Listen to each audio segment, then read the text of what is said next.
Jackson's appeal. So during Jackson's time as the president, he's really going to dominate by the force of his personality. His administration is going to upset a lot of different people, such as like Southern planters. It also frightens, Eastern bankers and commercial interests, outrages New England reformers. But despite this opposition to him, Jackson's always really going to remain popular because he really portrays himself quite successfully as like the embodiment of the people's will. That being said, his first term is actually known for a lot of political infighting. I'm not going to go into all the details of that. I would definitely recommend you read about Jackson in your book. There's some very interesting drama that I think the book covers really, really well. Before I get into Jackson, though, as president, I want to rewind for just a second to the election of 1828, where Jackson defeated John Quincy Adams. Really quick, I'm going to read this source out loud to you, and then I want you to pause the video, and I want you to compare this election to today. Try to keep it more modern day. Please don't go back 10, 15 years ago and everything like that. But how is this similar, and how is the experiences that they went through at that time period similar to like elections that occur today? So this is Benjamin Brown French. He was an editor and county clerk in Newport, New Hampshire. So keep in mind he is from the north in this election. And he pins this in his journal, so this would be like a personal journal, in September of 1828. Wherever a person may chance to be in company, he will hear nothing but politics discussed. In the ballroom, or at the dinner table, in the stagecoach, and in the tavern, even the social chit-chat of the tea table must yield up to the everlasting subject. How many friendships are broken up! With what rancor the political war is carried on between the editorial corps! To what meanness, vulgarity, and abuse is that champion of liberty in proper hands the press prostituted! With what lies and scandal does the columns of almost every political paper abound! I blush for my country when I see such things, and often I tremble with apprehension that our Constitution will not long withstand the current which threatens to overwhelm it.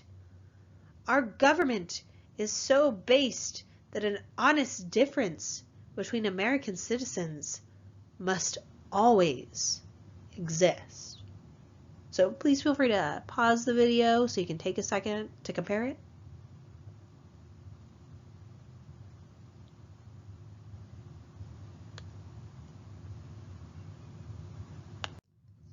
And so on to Jackson's presidency. So Jackson's inauguration is very, a lot of conservatives viewed it as ushering in a vulgar new order, especially with what occurred during it. The thing is, ordinary people really pour in to Washington, D.C. and would, cheer loudly during Jackson's oath of office.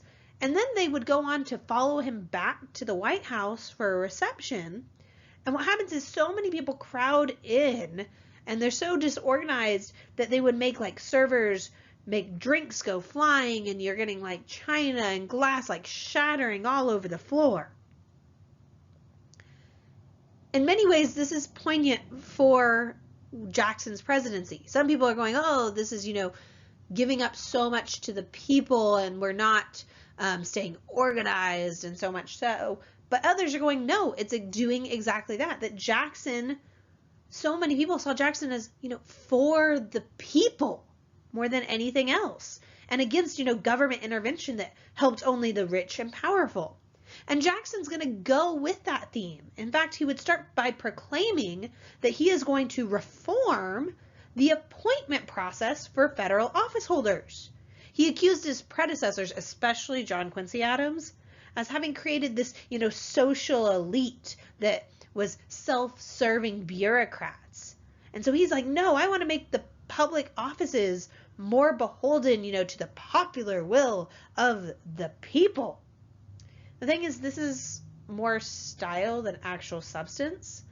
Jackson's only going to remove about 1/5 of the offices he inherits. And in fact, most of the time when he replaced these people, he replaced them with other people from high status groups. But this does set a precedent for future presidents to kind of move against incumbents and use the spoils system, in which you award government jobs to basically party loyalists.